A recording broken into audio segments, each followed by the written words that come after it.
दोस्तों, आप सभी का स्वागत है हमारी अपनी क्लास में। जिला दर्शन का तीसरा है जिला उन्नाव। ठीक है, यह लखनऊ मंडल में जिला जो है उन्नाव आता है। वह इसकी आज हम देखेंगे भौगोलिक, जनसांख्यिकी, सांस्कृतिक एवं ऐतिहासिक विश्लेषण करेंगे। ठीक है, चलिए देखते हैं। तो लखनऊ मंडल में जो है 6 ज़िले आते हैं, जिसमें लखनऊ, उन्नाव, रायबरेली, सीतापुर, हरदोई और लखीमपुर। तो इससे पहले जो है आप लोगों ने लखीमपुर देखा, फिर हरदोई देखा, फिर सीतापुर देखा, आज उन्नाव देखेंगे, फिर रायबरेली, फिर लखनऊ देखेंगे। ठीक है, यहाँ पर ये उन्नाव है। ठीक है, यहाँ पर टेक्स्ट जो है वो गलत हो जाता है, उन्नाव। चलिए, उन्नाव ज़िला लखनऊ और कानपुर जैसे दो बहुत बड़े ज़िले से बात होती है। चलिए आगे देखते हैं। बहुत मतलब दुआब की बात हो गई। औद्योगिक महानगरों के मध्य स्थित एक अत्यंत राजनीतिक, ऐतिहासिक और क्रांतिकारी जिला माना जाता है उन्नाव। चलिए आइए, पहला क्वेश्चन भूगोल और मिट्टी से रिलेटेड, जियोग्राफी से है। भौगोलिक अवस्थिति: यह जिला उत्तर प्रदेश के मध्य भाग अवध क्षेत्र में गंगा नदी के उत्तरी किनारे पर बसा हुआ है। मृदा का प्रकार: यह मुख्य रूप से अत्यंत उपजाऊ जालोढ़ मिट्टी पाई जाती है। इसके दक्षिणी तटवर्ती इलाकों में कछारी तथा कुछ पूर्वी हिस्सों में मटियारी भी मिट्टी मिलती है। अब यहाँ देखने वाली बात यह है कि जैसे यहाँ पर कहा गया है कि मटियारी मिट्टी मिलती है ना, जलोढ़ मृदा की बात की गई है, कछारी मृदा की बात की गई है। ठीक है, चलिए पड़ोसी ज़िले कौन कौन से हैं, किसके साथ सीमा लगती है? तो उत्तर में हरदोई ज़िला सीमा बनाता है, और उत्तर पूर्व में लखनऊ ज़िला, और पूर्व में रायबरेली ज़िला। दक्षिण पश्चिम प्राकृतिक सीमा: गंगा नदी से दक्षिण में फतेहपुर से और पश्चिम में कानपुर नगर व कानपुर देहात से अलग करती है। क्षेत्रफल और कुल जनसंख्या: तो 4,558 वर्ग किलोमीटर कुल क्षेत्रफल है, और जनसंख्या 31,08,367 है। 16,30,087 जो है पुरुष जनसंख्या है। अगर आगे बात करते हैं महिला जनसंख्या और घनत्व को, तो महिला जो है 14,78,280 और 682 व्यक्ति प्रति वर्ग किलोमीटर जन घनत्व है। साक्षरता दर की बात की जाए, 66.37 समग्र जिला साक्षरता दर है, और 75.05% पुरुषों की साक्षरता, और महिलाओं की साक्षरता 56.76% है। और अगर लिंगानुपात तो 10 की वृद्धि देखते हैं, तो 907 प्रति 1000 पुरुषों पर महिलाओं की संख्या है, यानी कि सेक्स रेशियो है, और 10 की वृद्धि 15.19% 2001 से लेकर 2011 के दौरान जनसंख्या वृद्धि हुई है। ग्रामीण और शहरी आबादी को देखते हैं। 82.90% जो है ग्रामीण जनसंख्या है, और 17.10% जो है यह शहरी आबादी है जो नगरों में निवास करती है। और ढांचा प्रशासन: एक जिले की प्रथम 3 तहसील का नाम और प्रशासनिक विवरण देखेंगे। उन्नाव सदर तहसील, मुख्य जिला प्रशासनिक मुख्यालय एवं केंद्रीय राजस्व कार्यालय। 2 बांगरमऊ तहसील, उत्तर पश्चिम भाग व्यापारिक व ऐतिहासिक नगर है। हसनगंज तहसील, उत्तर पूर्वी भाग आम और बागों के बागवानी के लिए प्रसिद्ध है। ठीक है, तो यहाँ पर देखने वाली बात ये है कि इसमें कहा गया है कि ये मुख्यालय जिला प्रशासनिक का है। ठीक है, और ऐसे ही वे बागवानी के लिए प्रसिद्ध है। चलिए आगे देखते हैं। फिर है सफ़ीपुर तहसील, मध्य पश्चिम क्षेत्र, सूफी संस्कृति और ऐतिहासिक महत्व रखता है। पुरवा तहसील या पूर्वी भाग में पारंपरिक हस्तशिल्प और ग्रामीण संस्कृति का केंद्र है। और बीघापुर तहसील या जो दक्षिण भाग में है, कृषि प्रधान एवं शांत ग्रामीण राजस्व क्षेत्र है। उसके बाद विकासखंड, तो विकासखंड देखते हैं 16 ब्लॉकों में, यानी कि 16 विकासखंड हैं। तो एक पहला गंज मुरादाबाद बांगरमऊ तहसील, दूसरा बांगरमऊ तहसील, फतेहपुर 84 सफ़ीपुर तहसील, ये रेट दिखा रहा है कि विकासखंड किस तहसील के अंतर्गत आते हैं, ठीक है। मियाँगंज हसनगंज तहसील, औराज हसनगंज तहसील, उसके बाद हसनगंज तहसील, फिर नवाबगंज हसनगंज तहसील, फिर पुरवा तहसील, फिर हिलौली पुरवा तहसील, सरौसी उन्नाव सदर तहसील, बीघापुर तहसील। फिर उसके बाद शुमेरपुर बीघापुर तहसील, बिछिया उन्नाव सदर तहसील, सिकंदरपुर सरौसी उन्नाव सदर तहसील, सिकंदरपुर कर्ण उन्नाव सदर तहसील।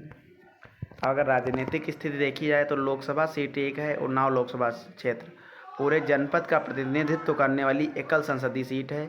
और विधानसभा सीटें 6 हैं, उन्नाव सदर, बांगरमऊ, सफ़ीपुर एससी सुरक्षित है, और पूर्वा भगवंत नगर, फिर मोहन ये भी एससी सुरक्षित है। तो यानी कि 2 सफ़ीपुर और मोहना, ये 2 जो है मोहन एससी सुरक्षित हैं, यानी कि शेड्यूल कास्ट। और इसका ऐतिहासिक और पौराणिक तो महर्षि वाल्मीकि आश्रम उन्नाव के परियार में है। क्षेत्र को रामायण कालीन महर्षि वाल्मीकि तपोभूमि माना जाता है।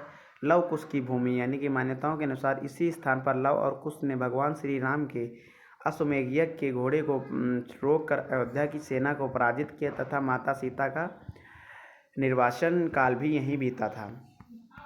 अब आती है बात 1857 का संग्राम। राजा राव राम बख्श सिंह तो डांडिया खेड़ा के नायक 1857 के प्रथम स्वतंत्रता संग्राम में उन्नाव के डांडिया खेड़ा के राजा राम बख्श सिंह ने अंग्रेज़ों के विरुद्ध विद्रोह का बिगुल फूंका था और उन्होंने बक्सर घाट के पास ब्रिटिश सेना से लोहा लिया और कई संघर्ष के बाद अंग्रेज़ों ने उन्हें बंदी बनाकर बक्सर में ही पवित्र वृक्ष पर फांसी दे दी, जिसके कारण अमर और शहीद कहलाए।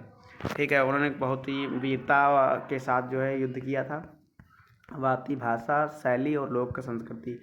तो उन्नाव की जो भाषा यानी बोली है वह उन्नाव जनपद के विशुद्ध अवधी भाषा का गढ़ है। यहाँ की ग्रामीण संस्कृति और लोक संवाद में पारंपरिक अवधी मिठास साफ झलकती है। सांस्कृतिक मेले। कार्तिक पूर्णिमा पर गंगा घाट तट पर लगने वाला बक्सर का मेला जनपद का सबसे बड़ा सांस्कृतिक और पारंपरिक उत्सव है। यहाँ लाखों श्रद्धालु हिस्सा लेते हैं। फिर बात की जाए कलम और तलवार की धरती यानी महान विभूतियाँ। जैसे अमर शहीद चंद्रशेखर आज़ाद महान क्रांतिकारी थे और उनका पैतृक गांव जो है बदरका इसी जनपद में स्थित है। आज भी उनका स्मारक है। और उसके बाद महाप्राण सूर्यकांत त्रिपाठी निराला हिंदी साहित्य के स्तंभ एवं छायावाद की क्रांतिकारी कवि निराला जी का भी पैतृक स्थान पुरवा तहसील के गढ़ा कोला गाँव है। ठीक है। उसके बाद मौलाना हसरत मोहानी आज़ादी के जंग में प्रसिद्ध नारा इंकलाब जिंदाबाद देने वाले महान स्वतंत्रता सेनानी का और शायर का जन्म उन्नाव के मोहान कस्बे में भी हुआ था। तो ये देख सकते हो कि जो है बहुत ही महान और वीर लोग जो है जन्मे हैं इस धरती पर, उन्नाव की धरती पे। तो इसीलिए इसे कलम और तलवार की धरती भी कहा जाता है। उसके बाद अपवातन नदियों का देखा जाए जल स्रोत क्या है तो गंगा नदी या जनपद की दक्षिणी और दक्षिणी पश्चिमी सीमा प्रवाहित होती है, जो इसे कानपुर नगर, कानपुर देहात और फतेहपुर से भौगोलिक रूप में पृथक करती है।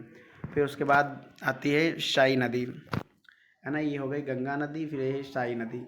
यह नदी उन्नाव जनपद के उत्तरी पूर्वी सीमा पर का निर्धारण करती है और जो गंगा है और दक्षिण पश्चिमी और दक्षिण का निर्धारण करती है। लखनऊ और हरदोई के साथ सीमा रेखा बनाती है। फिर स्थानीय नदियाँ जो हैं कल्याणी है और लोड़ी है, ऐसे ही ये नदियाँ हैं। फिर चलिए आइए आगे देखते हैं। शहीद चंद्रशेखर आज़ाद पश्चिम बिहार। प्राचीन एवं लोकप्रिय नाम नवाबगंज पश्चिम बिहार। स्थापना वर्ष इसे वर्ष 1984 में स्थापित किया गया था, जो उत्तर प्रदेश के सबसे पुराने अभयारण्यों में से एक है। अंतर्राष्ट्रीय दर्जा यह एक घोषित अंतर्राष्ट्रीय महत्व की आर्द्रभूमि यानी कि रामसर साइट है, जहां सर्दियों के मौसम में उत्तरी ध्रुव और साइबेरिया के सैकड़ों दुर्लभ प्रवासी पक्षी आते हैं।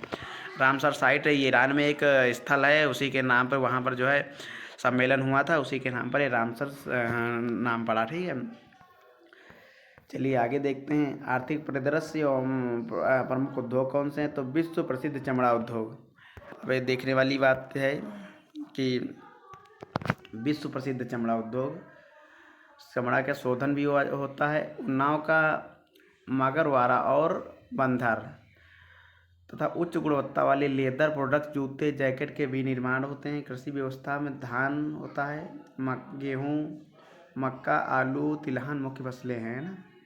ये जो है गेहूँ भी होता है। फिर आते हैं आगे, एक जिला एक उत्पाद, वन डिस्ट्रिक्ट वन प्रोडक्ट में देखते हैं जरी जरदोजी शिल्प। उत्तर प्रदेश सरकार की महत्वाकांक्षी योजना के तहत उन्नाव जिले के जरी जरदोजी हस्तशिल्प के लिए विशेष रूप में चिन्हित किया गया है। यहाँ के स्थानीय कारीगरों द्वारा कपड़ों पर सोने और चांदी के तारों से की जाने वाली बारीक नक्काशी और कढ़ाई के वस्त्रों की देश विदेश में भारी मांग और स्थानीय रोजगार का बड़ा माध्यम है। अब यहाँ ध्यान देने की बात ये है कि ये फेमस किस लिए है कि यहाँ पर सोने की बात की गई है। देखो, सोने और चांदी। चलिए आगे देखते हैं, प्रमुख धार्मिक और स्थल। तो कुशहरी देवी मंदिर नवाबगंज के निकट स्थित ऐतिहासिक एवं जन आस्था का प्रमुख शक्तिपीठ है। फिर चंद्रिका देवी मंदिर बक्सर में गंगा नदी के तट पर स्थित प्राचीन और जगत देव स्थान है। फिर मोहान सूफी संतों की सांस्कृतिक विरासत और हशरत मोहानी का ऐतिहासिक कस्बा है। फिर आता है परियार घाट, रामायण कालीन कथाओं और वाल्मीकि आश्रम और लव कुश की गाथा से जुड़ा स्थल है। अब अभ्यास प्रश्न देखते हैं। उत्तर प्रदेश की प्रसिद्ध अंतर्राष्ट्रीय रामसर साइट सही चंद्रशेखर आज़ाद, पश्चिम बिहार, नवाबगंज, पश्चिम बिहार किस जनपद में? ए लखनऊ जिला, बी कानपुर नगर, सी उन्नाव जिला, डी रायबरेली। तो इसका सही उत्तर आप लोग दीजिए कमेंट में। उसके बाद लास्ट में हम देखते हैं।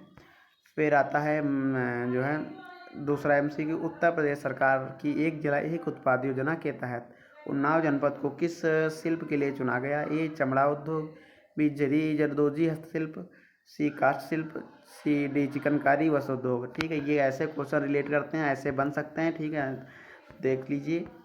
फिर आता है 3 नंबर, 1857 के प्रथम स्वतंत्रता संग्राम में अमर शहीद और वीर सेनानी राजा राव रामबख्श सिंह का संबंध उन्नाव के किस ऐतिहासिक स्थान से है? ए सफ़ीपुर, बी डांडिया खेड़ा, सी बदरका गांव, डी गंजामुराद। चलिए 26 नंबर देखते हैं। वर्ष 2011 की अवधि आधिकारिक जनगणना के अनुसार उन्नाव जनपद का जनसंख्या घनत्व प्रति वर्ग किलोमीटर कितना दर्ज किया गया था? ए 682 व्यक्ति वर्ग किलोमीटर, बी 721 व्यक्ति वर्ग किलोमीटर, सी 829 व्यक्ति वर्ग किलोमीटर, डी 907 व्यक्ति वर्ग किलोमीटर। तो चलिए अंतिम क्वेश्चन देखते हैं। प्रसिद्ध छायावादी कवि सूर्यकांत त्रिपाठी निराला जी का पैतृक गांव गढ़ा कोला उन्नाव के किस तहसील के अंतर्गत आता है? ये हसनगंज तहसील, बी बांगरमऊ तहसील, सी सफ़ीपुर तहसील, डी पुरवा तहसील। तो चलिए आइए इसके उत्तर देखते हैं। क्या किस आप लोग मिलाइए कितने कितने सही हुए हैं। जो पहले का सी होगा, उन्नाव स्थित यह अभ्यारण्य 1984 में बना और ये घोषित अंतर्राष्ट्रीय रामसर साइट है। 2 का प्रश्न जो है बी सही है, चमड़ा यहाँ का मुख्य उद्योग है, पर राज्य की आधिकारिक DOP योजना जरी जरदोजी है। ठीक है, चमड़ा को मत टिक कर दीजिएगा, यहाँ पर कन्फ्यूजन हो सकता है। बी के लिए फिर आता है राजा राव रामबख्श सिंह, यह डांडिया खेड़ा के राजा थे और जिन्होंने अंग्रेजों से भीषण संघर्ष किया था। फिर आता है 4 नंबर, उसका ये सही है, या उन्नाव जिले की आधिकारिक जनघनत्व तो जबकि लिंगानुपात 907 दर्ज किया गया था। फिर डी 5 का डी है, निराला जी का पैतृक स्थान गढ़ा कोला गांव पुरवा तहसील के अंतर्गत स्थित है।